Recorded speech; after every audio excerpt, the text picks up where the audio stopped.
CBI. అదే Vivekananda Reddy murder జరిగిన రోజునే సిబిఐ విచారణకు ఆదేశిస్తే తేలేదుగా అప్పుడే.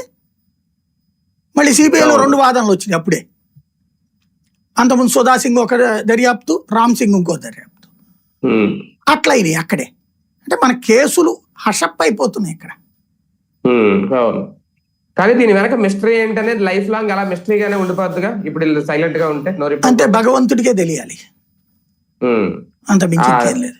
నిజంగా తల్లికి పాప తన కొడుకు నిజంగా ఉన్నాడా లేడా, ఆ బూడిదైనా ఇస్తారా? ఆవిడ పట్ల పాప అనుకోవడం కూడా అనవసరం అండి.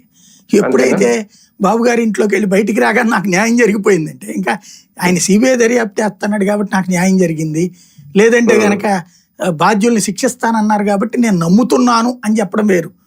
ఆమె నాకు న్యాయం జరిగిపోయిందంటే వాళ్ళ మేనమావ కూడా మాకు న్యాయం జరిగిపోయింది, ఇక మేము ఎవరు నోరు మీద పంటంతోనే ఇంకా వాళ్ళు అక్కడ కొలైడ్ అయిపోయారు. ఇప్పుడు ఆవిడ సిబిఐ దర్యాప్తుకి ఆవిడేలా పిటిషన్, ఆవిడ పేరుతో ఈ కంప్లైంట్, ఆవిడ తెలియకుండా ఏమో రాయరుగా వీళ్ళు. ఆవిడకి కావాల్సింది నాగరాజు ఆ మాట అన్నాడు కాబట్టి నాగరాజు, అంతే అయిపోయింది కేసు. కాబట్టి ఆవిడ దగ్గర ఆ చిత్తశుద్ధి ఏం లేదు. ఈయనకి ఏమన్నా శిక్ష పడే అవకాశం ఉంటుందా? ఈయన ఈజీగా బయటపడిపోతారా నాగరాజు? నాకు తెలిసి తొందరలో బెయిల్ వచ్చేస్తుంది మాక్సిమం 10-15 రోజులు. అన్ని రోజులు కూడా అక్కర్లేదు లెక్క ప్రకారం అయితే. అంటే సాక్షి రాసింది కాబట్టి కొన్ని రోజులు ఏమన్నా ఉంచుతారేమో బెయిల్ రాకుండా. అదే అనేది 15 రోజులు అట్లాగా బెయిల్ ఉంటుంది, మాక్సిమం 1 నెల రోజులు అట్లాగా బెయిల్ వచ్చేస్తుంది. ఒక 5-6 నెలల్లో పోస్టింగ్ ఇచ్చేస్తారు ఆయనకి.